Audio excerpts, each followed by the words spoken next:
Genesis chapter 31. Now Jacob heard that Laban's sons were saying, Jacob has taken away all that belonged to our father and built all this wealth at our father's expense. And Jacob saw from the countenance of Laban that his attitude toward him had changed. Then the Lord said to Jacob, Go back to the land of your fathers and to your kindred, and I will be with you. So Jacob sent word and called Rachel and Leah to the field where his flocks were, and he told them, I can see from your father's countenance that his attitude toward me has changed, but the God of my father has been with me. You know that I have served your father with all my strength, and although he has cheated me and changed my wages 10 times, God has not allowed him to harm me. If he said, The speckled will be your wages, then the whole flock bore speckled offspring. If he said, The streaked will be your wages, then the whole flock bore streaked offspring. Thus God has taken away your father's livestock and given them to me.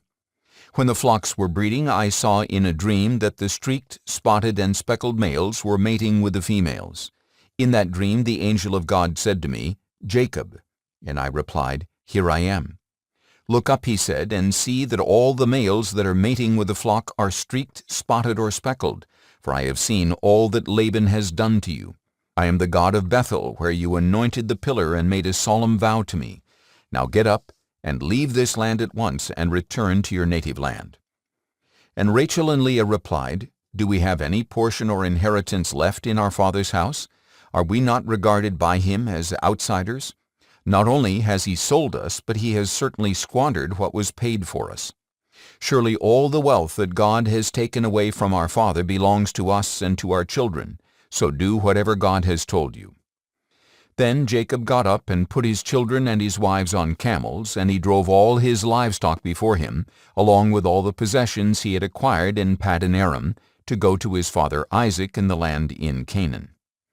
Now while Laban was out shearing his sheep, Rachel stole her father's household idols. Moreover, Jacob deceived Laban the Aramean by not telling him that he was running away.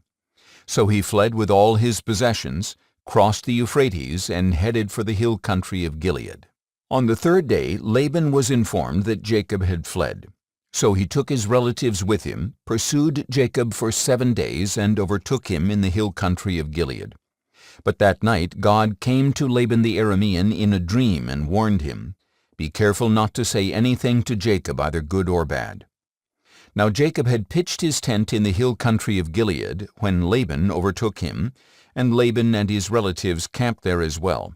Then Laban said to Jacob, What have you done? You have deceived me and carried off my daughters like captives of war. Why did you run away secretly and deceive me without even telling me? I would have sent you away with joy and singing, with tambourines and harps. But you did not even let me kiss my grandchildren and my daughters goodbye. Now you have done a foolish thing. I have power to do you great harm, but last night the God of your father said to me, Be careful not to say anything to Jacob, either good or bad. Now you have gone off because you long for your father's house, but why have you stolen my gods? I was afraid, Jacob answered, for I thought you would take your daughters from me by force. If you find your gods with anyone here, he shall not live. In the presence of our relatives, see for yourself if anything is yours, and take it back. For Jacob did not know that Rachel had stolen the idols. So Laban went into Jacob's tent, then Leah's tent, and then the tents of the 2 maidservants, but he found nothing. Then he left Leah's tent and entered Rachel's tent. Now Rachel had taken Laban's household idols, put them in the saddlebag of her camel, and was sitting on them. And Laban searched everything in the tent, but found nothing. Rachel said to her father, Sir, do not be angry that I cannot stand up before you, for I am having my period. So Laban searched, but could not find the household idols. Then Jacob became incensed and challenged Laban.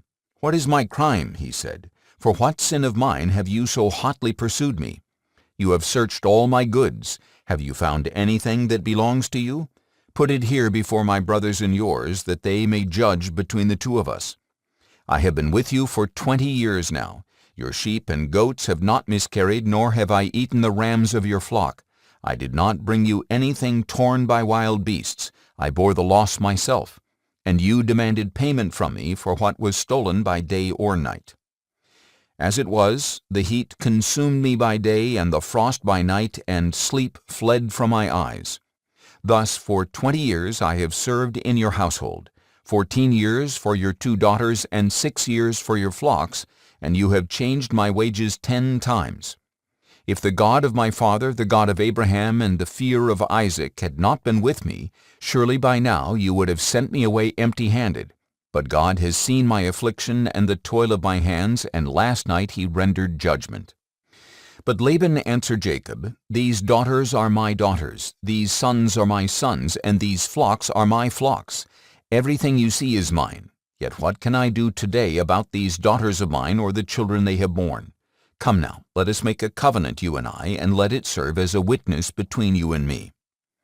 So Jacob picked out a stone and set it up as a pillar, and he said to his relatives, Gather some stones. So they took stones and made a mound, and there by the mound they ate. Laban called it Jegar-sahadutha, and Jacob called it Galeed. Then Laban declared, This mound is a witness between you and me this day. Therefore the place was called Galeed. It was also called Mizpah, because Laban said, May the Lord keep watch between you and me when we are absent from each other. If you mistreat my daughters or take other wives, although no one is with us, remember that God is a witness between you and me. Laban also said to Jacob, Here is the mound, and here is the pillar I have set up between you and me. This mound is a witness, and this pillar is a witness, that I will not go past this mound to harm you, and you will not go past this mound and pillar to harm me. May the God of Abraham and the God of Nahor, the God of their father, judge between us. So Jacob swore by the fear of his father Isaac. Then Jacob offered a sacrifice on the mountain and invited his relatives to eat a meal. And after they had eaten, they spent the night on the mountain. Early the next morning Laban got up and kissed his grandchildren and daughters and blessed them. Then he left to return home.